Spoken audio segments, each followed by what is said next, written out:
Chief Navigator Felix's brow furrowed as his eyes narrowed, fixating on the scanner in front of him. His annoyance was palpable. A kittice limb emerged from his ceremonial robes, and a single digit unfurled. He rubbed at the dark smudge on the screen, but it stubbornly remained. They had patrolled the Athra system, named after the commander of their flagship, the Relis, for 7 days now. They had seen it all, and the disappointment of these meager planets had reached all the way back to the homeworld. The initial dossier had sent a jolt through their entire species, an inherently stable system with a rich asteroid belt and 3 planets in the right place for all Commonwealth species. It would have been invaluable for the war effort if the 3 planets weren't all nightmarish wastelands. Athra 2 was a planet-sized pressure cooker. The probes they had sent down had lasted mere minutes. Athra 4 was a dry, airless world bearing the scars of relentless asteroid bombardment, and Athra 3 was a hostile combination of both. Positive news was circulating about a few of the system's moons, but Felix wasn't impressed. The Commonwealth needed a hub, a manufacturing epicenter for the system. The current sprawl of backwater colonies was simply not enough. "So why are we still here?" asked HFC from behind, making Felix almost jump out of his carapace. EHC, the leader of the ship's strike team, was good at sneaking up on people. MSI Alabama said no more was needed. Simple enough, Felix replied. Athra briefing had the detail, but that's what it boils down to. Search and destroy. Well, I can't say that tactics failed me, EHC replied, spreading his mandibles in a grin. Hey EHC, said Felix suddenly, what's that on your scanner? A mark, Felix said dismissively. I'll procure some cleaning, its moving commander on the bridge shouted aye aye, as he and the other soldiers snapped to attention. Athra emerged into the room, as imposing as the Massey whispered. His sinuous frame reached 8 feet easily, despite his hunch, and his gaunt face held eyes of fierce intelligence. What have we got? Athra asked as his subordinates scrambled to comply. A large object over Athra 2, Commander, in a very low but stable orbit, said Felix. And it's a dead raid across the board. We only spotted it against the bright clouds of the planet, said another. How large? Athra. Felix required, just under 11 km end to end, which seems ordinary for a small natural satellite to me, Commander. What my colleague is failing to take into account is the shape, sir, said Felix. And what shape is it? It is. While the first analyst trailed off, ship-shaped Athra nodded slowly, considering the situation. Notify all ships. The Siver is to take point for a clean scan whilst the F and the Doom plot firing solutions. The bridge erupted in the clacking of keys and mandibles as orders were issued and followed. Athra turned to leave, pausing briefly by the door. Captain Ichi, make your preparations. Absolutely, sir. 3, 2, 1, firing probe, came the call. Silence loomed over the bridge of the Relis as the glowing rear of the probe flashed briefly into view. It vanished into the void, but the tracking locator remained to give a steady read of distance and speed. The fleet was observing from behind the 3rd planet, spread into a tenuous skirmish formation. Watching with particular interest was Captain EHE and his strike team from a small monitor in the armory. If the probe was successful, they could well be the follow-up. 10 kilometers, 5, impact. Ichi had his eyes closed as he imagined the probe coming in like a kinetic round the flash of raw heat on impact, the immense shudder that would ring through an entire ship, the spray of debris into space, and the red-hot hole in the side. Impact confirmed breach, asked Athra urgently. The probe's handler hesitated. Did we breach? Affirmative. We're in. Probe is damaged, but we have a signal display on main. The bridge, darkened as a rotating icon, appeared cheerfully against the window. Gravimeter on, said the handler as a messy stream of data occupied the top left corner of the projection. Thermals on. A second quarter of the display came online. Some white patches from the impact, but otherwise solid gray. No heat. GPR on. Blurry schematics started to appear in slices in the 3rd quarter. Visual on. As the 4th panel came online, Athra craned to see, stretching to his full height of over 9 feet. His subordinates didn't even notice him, so drawn were they to the monitor in the armory. An auto rifle fell freely to the ground, and nobody even blinked. What are they? How many are there? Are they alive? Endless questions were cast from every corner of the Athra fleet, as the same image from the probe was held in every mind. The picture had already been smuggled off of the military network and onto the Commonwealth net. It had already been recognized as a hoax, as the apocalypse, and as everything in between by the so-called experts back home. Athra stared at the same image in his quarters in endless awe. There were pods, hundreds of thousands of them, in a vast cylindrical chamber, with as many as 8 such chambers mapped out on the GPR scan. In the foreground, every detail was visible on a single pod, including most importantly a nude gray figure suspended in a stagnant fluid. Athra couldn't gauge its size from this perspective, but he already had a team of scientists studying the images. He was fascinated by the mane of thick fur at the top of the otherwise hairless creature. It had the musculature of a young Mahasi, but its skin was pale and dotted with black and silver sockets. Athra had made up his mind. He left his quarters and strode straight into the armory, garnering a reflexive salute from a surprised Captain HFY. Soldiers of the Relis Strike Force, you will soon be launched through space, through someone's hull, and into history. You are tasked with recovering a specimen from the ship, and if the entire species is not dead, you will be the conduit for our ambassadors to establish first contact. You mean, sir, that even if they are alive, we should still secure the specimen correct, Captain HFY. We will have an alien to study, whether dead or alive. 10 minutes to prepare. Breaching breach confirmed came the satisfied call of the lead gunner on board the Relis. His ordnance this time was jokingly referred to as live ammo, an assault shuttle bearing 2 teams of Commonwealth Special Forces. Approximately 2 kilometers away from the target, a charge in the midsection would detonate, accelerating an exploding nose to make a breach as the rear half followed through with the troops. Captain HFY, this is Relis Control. Do you read? We read you. Deployment successful. We've established a perimeter. Nothing unexpected so far, good, said Athra, brimming with confidence. HFY and his 2 teams had deployed into a large room, which their GPR schematic showed was just above another large chamber. Air, heat, and gravity were all offline, but their comm suits could handle that. HFY could hear his troops over open microphones and nothing else but the rhythmic clunking of his magnetic footsteps reverberating through the suit. Team 1, front and center, he barked as he gestured towards a door. I want this open. With a grunt of confirmation, 2 troops moved forward as others covered the door. One drew a breaching plate and clamped it to the front of his rifle, as another scanned the door with a handheld device. Right here, said the one with the scanner, tapping the middle of the door. His colleague raised his weapon and pushed the breaching plate against it. Breaching came the call as the locking mechanism exploded into the next room. HFY was already in with a crowbar, and the door was quickly opened.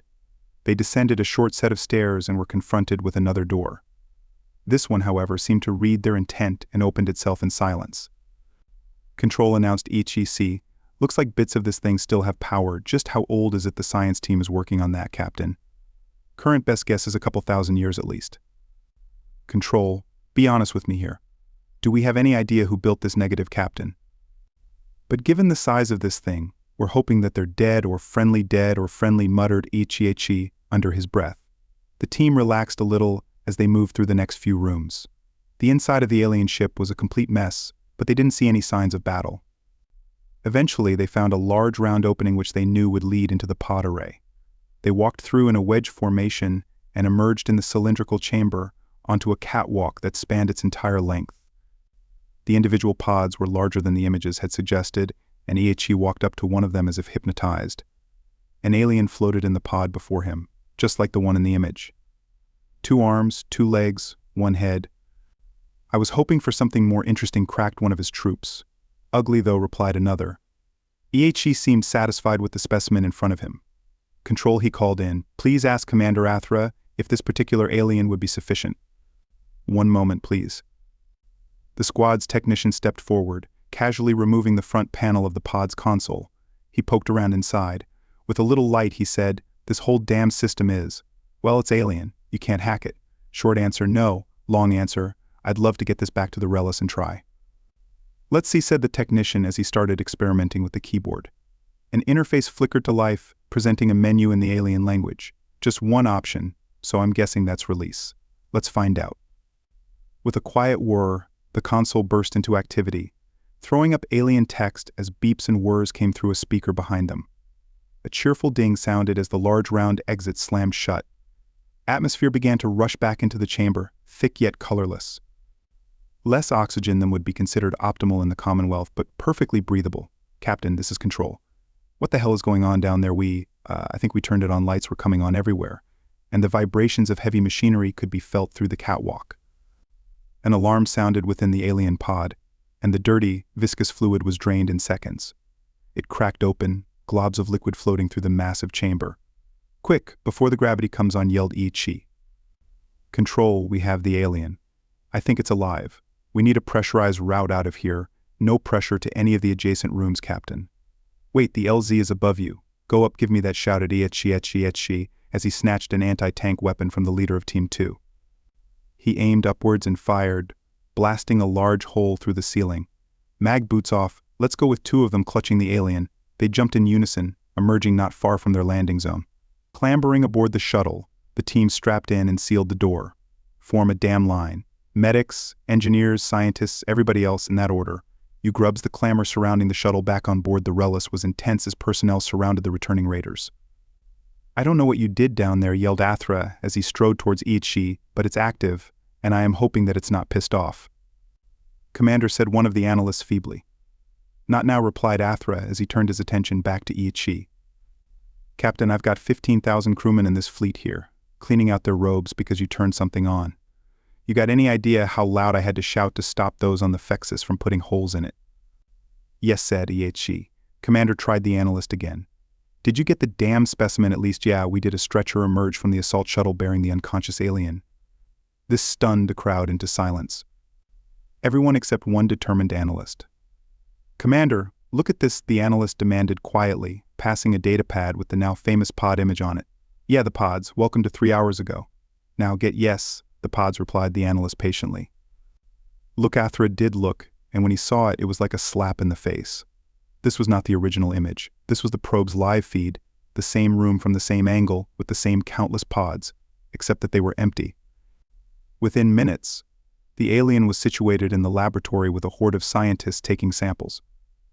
The rest of the crew scrambled for their battle stations as their potential target, the behemoth alien ship, poured incredible force from its engines and broke the gravity well of the second planet as if it were a paper chain. Incoming broadcast text only shouted the communications officer above the chaos. With a nod from Athra, the message was brought up on several screens. It was a short one. "They seem to have guessed the structure of our language and have provided suggestions for us regarding translation." "Good. That's good, right?" queried Felix. "If they wanted to destroy us, then they wouldn't care if we read it or not, right?" "How long to translate?" asked Athra. "Not long.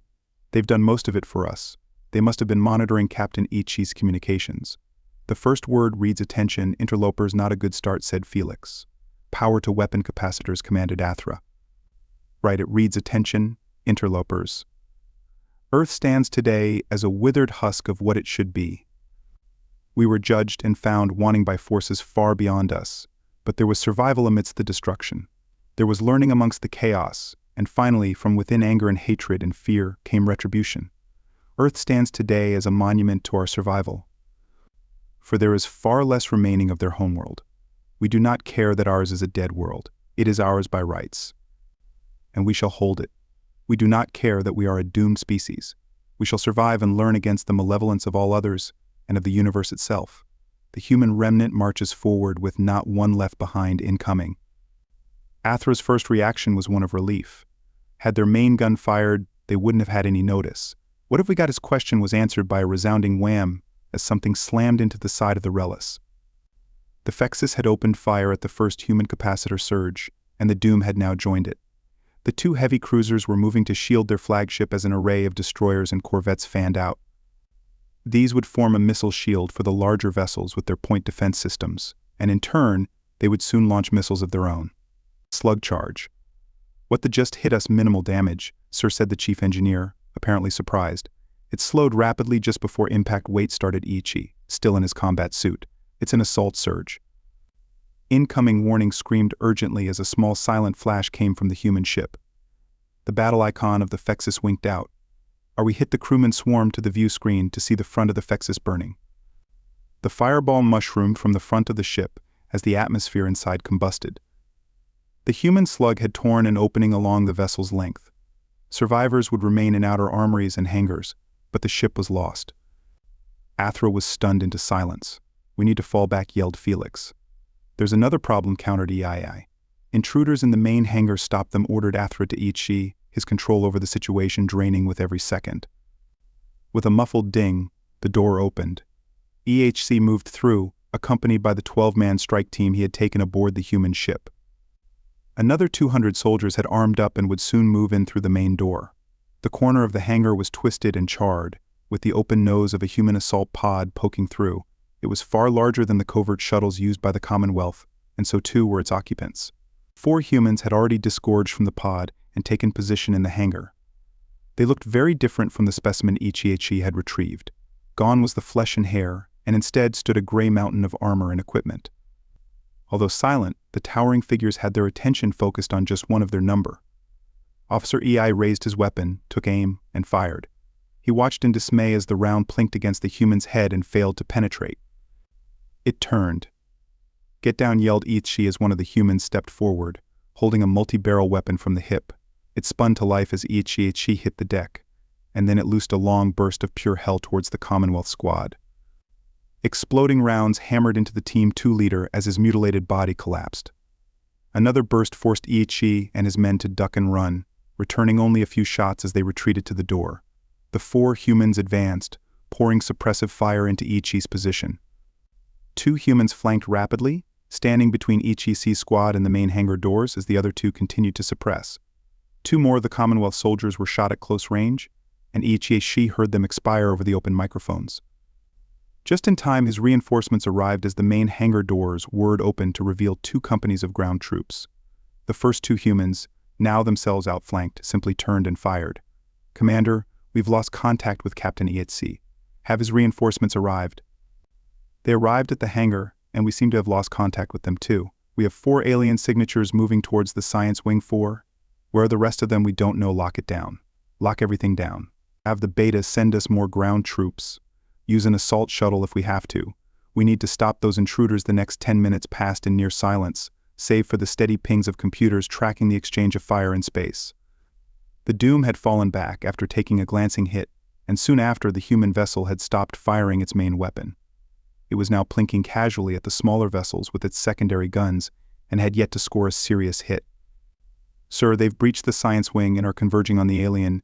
Is the science team alive?" "Yes. Apparently they ran, and the humans neither fired nor pursued his enemy-honored surrender, or at least recognized civilians." The silver lining on a particularly gruesome cloud, thought Athra. "Do we have working cameras in the science wing displaying on main 4 figures, armored and invincible, stood around the naked alien?" One put down a huge case it had been carrying on its back as 2 others used some sort of scanner on the alien. It stirred. From inside the case came another armored suit, with the boarding party helping the 5th human get dressed. The leader of the human assault team then turned to look straight at the ceiling camera. For a second, Athra doubted that the viewing was one way. Incoming broadcast from inside our ship.